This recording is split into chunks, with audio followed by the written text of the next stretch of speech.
L'argent, la richesse. Mammon, qu'en dit la Bible? Ce sermon vous permettra d'avoir une compréhension sur l'argent qui est un outil d'échange, la richesse qui est un patrimoine, et enfin l'esprit de Mammon. Et tout cela avec des versets à l'appui. Pour commencer, le diable n'a rien créé et n'utilise que ce que Dieu a créé pour nous manipuler afin de nous détruire. Jean 8, verset 44, dit ceci, « Vous avez pour père le diable, et vous voulez accomplir les désirs de votre père. Il a été meurtrier dès le commencement, et il ne se tient pas dans la vérité, parce qu'il n'y a pas de vérité en lui. Lorsqu'il profère le mensonge, il parle de son propre fond, car il est menteur et le père du mensonge. » Dans ce verset, nous comprenons que le diable est décrit comme celui qui déforme la vérité, utilisant les mensonges pour tromper. Et il est dit dans 2 Corinthiens 11, verset 14 que Satan lui-même se déguise en ange de lumière. Ce verset montre comment le diable peut se présenter sous une apparence trompeuse, en utilisant des choses apparemment bonnes pour induire en erreur.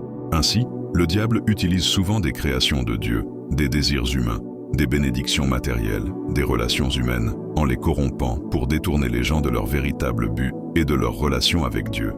Il manipule les circonstances et les tentations pour entraîner les gens dans le péché et la destruction. Partie 1. L'argent. C'est une énergie qui fait circuler des biens et des services. Ecclésiaste 10, verset 19 dit « L'argent répond à tout ». Et Colossiens 1, verset 16 dit « Car en lui, Christ, ont été créées toutes choses qui sont dans les cieux et sur la terre, visibles et invisibles, qu'il s'agisse des trônes, des dominations, des principautés, des puissances. Tout a été créé par lui et pour lui. » Si l'argent répond à tout, et tout a été créé par Christ et pour lui. Pourquoi dit-on que l'argent est Mammon? Écoutez jusqu'à la fin pour bien comprendre et cerner la vérité sur ce mystère. Comment a été matérialisé l'argent en quelque chose de physique qui permet de faire circuler les biens et services? Sachez avant tout que tout ce que l'homme a créé ou matérialisé de façon physique est une inspiration de Dieu, car l'être humain est habité par le souffle de Dieu, donc par l'Esprit de Dieu. Lisons Genèse 2, verset 7. L'Éternel Dieu forma l'homme de la poussière de la terre. Il souffla dans ses narines un souffle de vie, et l'homme devint un être vivant.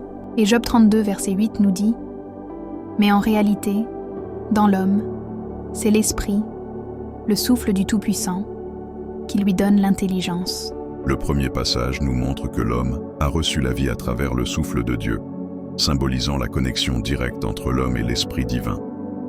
Et le deuxième montre que la sagesse et l'intelligence humaine proviennent du souffle de Dieu. Le souffle de Dieu est une inspiration divine qui guide la pensée et la création. Nous pouvons confirmer tout cela avec l'exemple de Betsaléel dans Exode 35, versets 31 à 32. Exode 35, versets 31 à 32 dit « Il l'a rempli de l'Esprit de Dieu, de sagesse, d'intelligence et de savoir, pour toutes sortes d'ouvrages. Il l'a rendu capable de faire des inventions, de travailler l'or, l'argent et l'airain. » Ce passage nous fait comprendre que l'Éternel a mis de son esprit, de sa sagesse et de son intelligence en Betsaléel pour des bonnes œuvres, afin d'accompagner Moïse dans son appel pour l'accomplissement de son ministère divin. Nous pouvons accepter l'idée que tout ce que l'homme accomplit, que ce soit en matière de création, de sagesse ou d'invention, trouve sa source dans l'inspiration divine. Et ce qui trouve sa source dans l'inspiration divine doit être forcément bon. Donc, nous acceptons le fait que l'argent a été matérialisé grâce à cette même source. Alors si l'argent tire sa source dans l'inspiration divine, pourquoi est-il comparé à l'esprit de Mammon? Pour mieux comprendre, restez jusqu'à la fin pour avoir la réponse. Partie 2. La richesse. La richesse est en valeur l'ensemble des biens, spirituels et physiques, détenus, patrimoine, par un agent économique, ménage, individu, nation, etc. Proverbe 10, verset 22 nous dit « C'est la bénédiction de l'Éternel qui enrichit, et il ne la fait suivre d'aucun chagrin. » Quand le mot « enrichi » est utilisé, c'est pour nous parler de richesse. Et si Dieu enrichit? À partir de ce verset, nous comprenons que cette richesse n'est point limitée. La véritable richesse, selon la Bible, n'est pas seulement matérielle, mais elle est aussi spirituelle, et elle dépend de la relation avec Dieu et de l'usage sage que l'on fait de ce que l'on possède. Deutéronome 8, verset 18, nous rappelle que c'est Dieu qui donne la capacité d'acquérir des richesses et qu'il en est la source ultime. Proverbe 3, versets 9 à 10, nous dit que l'honneur rendu à Dieu avec les biens matériels conduit à une bénédiction et une abondance. Matthieu 6, versets 19 à 21. Jésus met en perspective la richesse spirituelle, exhortant à investir dans des trésors éternels plutôt que dans les biens matériels éphémères. 1 Timothée 6, versets 17 à 19. Ce passage conseille ceux qui sont matériellement riches de se tourner vers Dieu et d'utiliser leurs ressources pour des œuvres de bienfaisance afin de bâtir une richesse éternelle. Et Ag 2, verset 8 dit « L'argent est à moi et l'or est à moi, dit l'Éternel des armées. » La richesse appartient donc à Dieu. Voyons l'exemple de personnes qui ont été enrichies spirituellement et physiquement. Job. Job est connu pour avoir été spirituellement enrichi par sa relation avec Dieu, malgré les épreuves. Après avoir tout perdu, il a été restauré, à la fois spirituellement et matériellement. Spirituellement, Job 42, verset 5. « Mon oreille avait entendu parler de toi, mais maintenant mon œil t'a vu. » Matériellement, Job 42, verset 10. L'Éternel rétablit Job dans son premier état, quand Job pria pour ses amis, et l'Éternel lui accorda le double de tout ce qu'il avait possédé. Abraham. Abraham est un exemple de quelqu'un qui a été béni spirituellement par Dieu en devenant le père de la foi, mais aussi physiquement par des richesses matérielles. Spirituellement, Genèse 12, versets 2 à 3. « Je ferai de toi une grande nation, et je te bénirai. Je rendrai ton nom grand, et tu seras une source de bénédiction. Je bénirai ceux qui te béniront, et je maudirai ceux qui te maudiront, et toutes les familles de la terre seront bénies en toi. » Matériellement, Genèse 13, verset 2. Abraham était très riche en troupeaux, en argent et en or.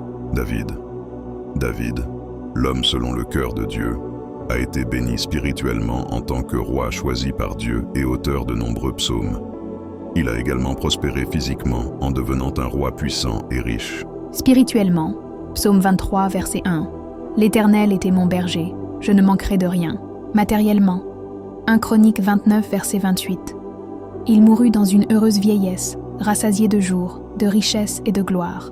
Salomon est l'exemple parfait d'une personne à qui Dieu a donné une grande sagesse spirituelle et des richesses matérielles. Spirituellement, 1 Roi 3, verset 12. Voici, je fais selon ta parole. Je te donne un cœur sage et intelligent, de telle sorte qu'il n'y a eu personne avant toi qui te soit semblable, et qu'il ne s'enlèvera point après toi de semblable. 1 Roi 10, verset 23. Le roi Salomon fut plus grand que tous les rois de la terre, par la sagesse. Matériellement, 1 Roi 10, verset 23. Le roi Salomon fut plus grand que tous les rois de la terre par les richesses. Joseph, le fils de Jacob. Joseph a été béni spirituellement en étant en communion avec Dieu tout au long de sa vie, même dans les épreuves. Il a aussi été physiquement enrichi, devenant gouverneur d'Égypte. Spirituellement, Genèse 39, verset 2. L'Éternel fut avec Joseph, et la prospérité l'accompagna. Il habitait dans la maison de son maître, l'Égyptien. Matériellement, Genèse 41, versets 41 à 42. Pharaon dit à Joseph, « Vois, je te donne le commandement de tout le pays d'Égypte. » Pharaon ôta son anneau de la main et le mit à la main de Joseph. Il le revêtit d'habits de fin lin et lui mit un collier d'or au cou.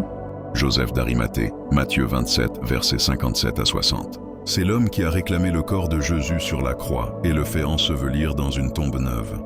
Spirituellement, fidélité à Jésus dans un moment crucial, courage et audace de réclamer le corps de Jésus, participation au plan divin et un héritage éternel. Son nom est cité dans les évangiles comme ayant servi le Seigneur. Matériellement, il était riche et influent, membre du Saint-Nédrin et possesseur d'une tombe neuve. Mais si ces personnes ont marché avec Dieu et ont acquérir la richesse non seulement spirituelle mais matérielle, alors pourquoi doit-on comparer la richesse à l'esprit de Mammon? Partie 3, Mammon. C'est quoi Mammon?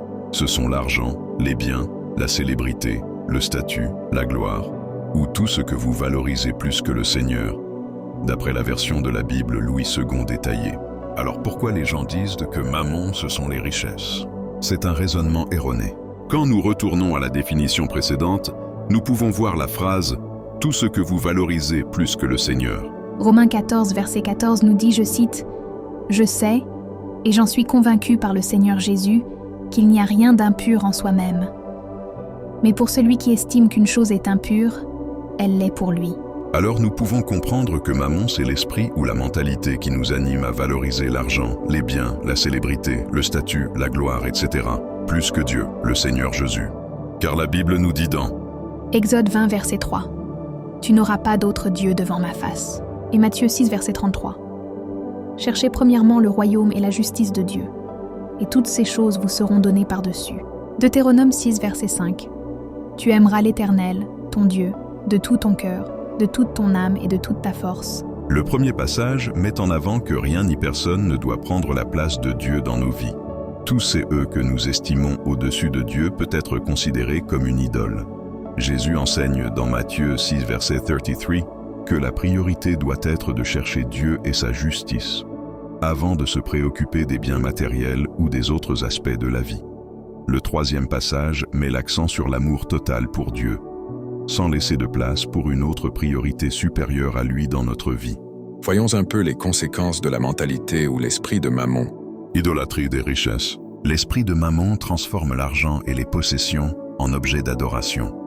Les gens peuvent commencer à croire que leur valeur et leur bonheur dépendent de ce qu'ils possèdent, plutôt que de leur foi en Dieu. Dépendance et confiance. L'esprit de Mammon pousse les gens à placer leur confiance dans les biens matériels plutôt que dans la providence divine. Cela peut créer un sentiment de sécurité basé sur la richesse, entraînant une négligence de la relation avec Dieu. Priorité inversée. L'esprit de Mammon peut mener à des choix et des actions qui mettent l'accent sur l'accumulation de richesses, au détriment des valeurs spirituelles. Par exemple, cela peut se manifester par des compromis éthiques pour obtenir des gains financiers. Impact sur les relations. L'esprit de Mammon peut nuire aux relations personnelles et spirituelles. Les gens peuvent devenir avares, compétitifs et égoïstes, ce qui les éloigne des valeurs d'amour et de partage. Et enfin, la résistance à la générosité. L'esprit de Mammon peut rendre difficile la pratique de la générosité et de la charité. Les gens peuvent avoir du mal à donner de leur temps, de leurs ressources ou de leur argent pour aider les autres, par peur de manquer ou de perdre ce qu'ils ont. L'esprit de Mammon représente une mentalité qui détourne le cœur des croyants de Dieu, les incitant à chercher leur sécurité et leur identité dans les richesses plutôt que dans la foi. Cette prise de conscience encourage une réévaluation de nos priorités et une quête d'une vie centrée sur Dieu, où les richesses sont utilisées comme des outils pour glorifier Dieu et servir les autres, plutôt que comme des objets d'adoration. Nous devons chercher Dieu, mais n'oublions pas bien qu'en étant dans la recherche des biens spirituels, les biens matériels aussi nous aident à améliorer notre vie. Ce n'est pas l'argent qui est mauvais, ni la richesse, mais notre personne intérieure qui estime ces choses au-dessus de Dieu. Nous comprenons que même une personne comme ton fils, ta fille, un parent, un frère, une sœur, ou encore un conjoint peut être Mammon dans ta vie. Enfin, pour conclure, nous devons voir Dieu, estimer Dieu au-dessus de nos richesses, de nos finances et même de nos relations. Dieu d'abord et le reste suit. Merci pour votre attention si vous êtes resté jusqu'à la fin. Une prière pour vous. Père éternel, Dieu Tout-Puissant, nous te disons merci pour ta parole qui nous édifie pour notre croissance. Accorde à ton fils, à ta fille de te considérer au-dessus de tout ce qu'il a et de tout ce qu'il aura. Amen. Que Dieu vous bénisse. Copyright 2025. God's love.